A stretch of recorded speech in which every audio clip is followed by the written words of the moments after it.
کسی بستی میں ایک عورت بڑی صالحہ عبادت گزار ہر وقت اللہ کی یاد میں مشغول رہتی تھی۔ اللہ کی قدرت تھی کہ اس کا نیک خدا ترس شوہر وفات پا گیا۔ اس کا ایک ہی لڑکا تھا۔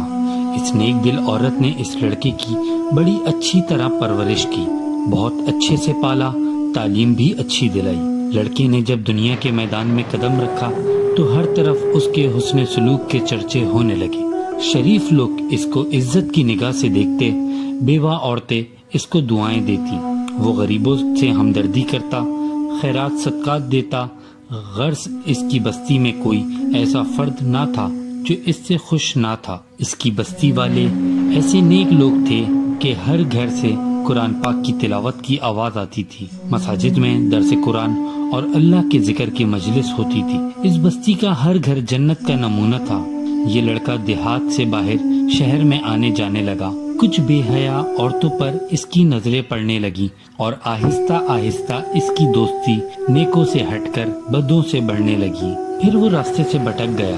بد کردار دوستوں کے مشورے سے اس نے والدہ کی کھیت دیہات کی پرسکون زندگی کو خیر آباد کہہ کر شہر کی فضا میں اپنا ڈیرا ڈال لیا، اور اس کے ڈیرے میں اب ہر قسم کے اوباش دوست اس کے گرد جمع ہونے لگے۔ ان بد کردار دوستوں نے اسے رائے حق سے ہٹا دیا۔ ماں مصلے پر بیٹھی ہر وقت اس کے لیے دعائیں کرتی رہتی۔ کبھی کبھی ماں سے ملنے شہر سے گاؤں چلا جاتا۔ آہستہ آہستہ وہ وقت آیا کہ مہینے میں ایک چکر لگاتا۔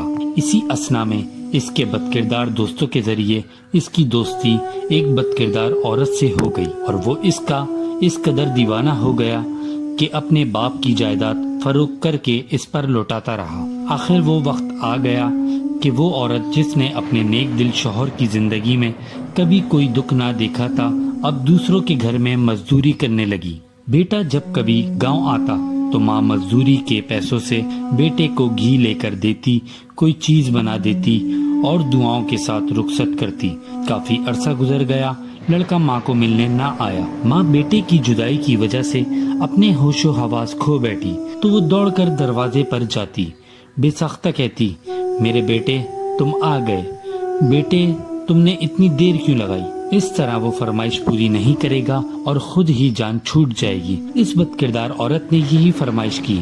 وہ انسان جو ایک وقت میں فرشتہ تھا، آج خواہش نفس کی خاطر شیطان سے بھی بدتر ہو گیا، اور اس فرمائش کو بھی پورا کرنے تک تیار ہو گیا۔ خنجر لیا، گاؤں کی طرف چل دیا۔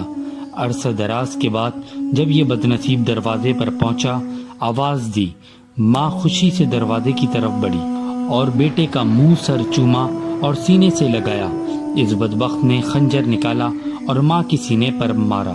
ماں کا دل نکال کر چل دیا۔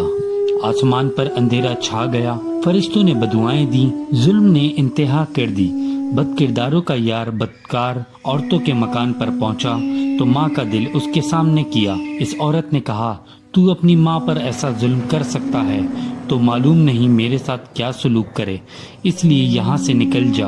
آنکھوں پر اندھیرا چھا گیا اور گر گیا اور مر گیا۔ ماں کا دل ہاتھ سے چھٹا، دل اس بد کردار عورت کے کمرے میں پڑی چھری پر پڑا۔ ماں کا دل پھٹا، درد سے نکلی یہ صدا، بیٹا کہیں چوٹ تو نہیں لگی؟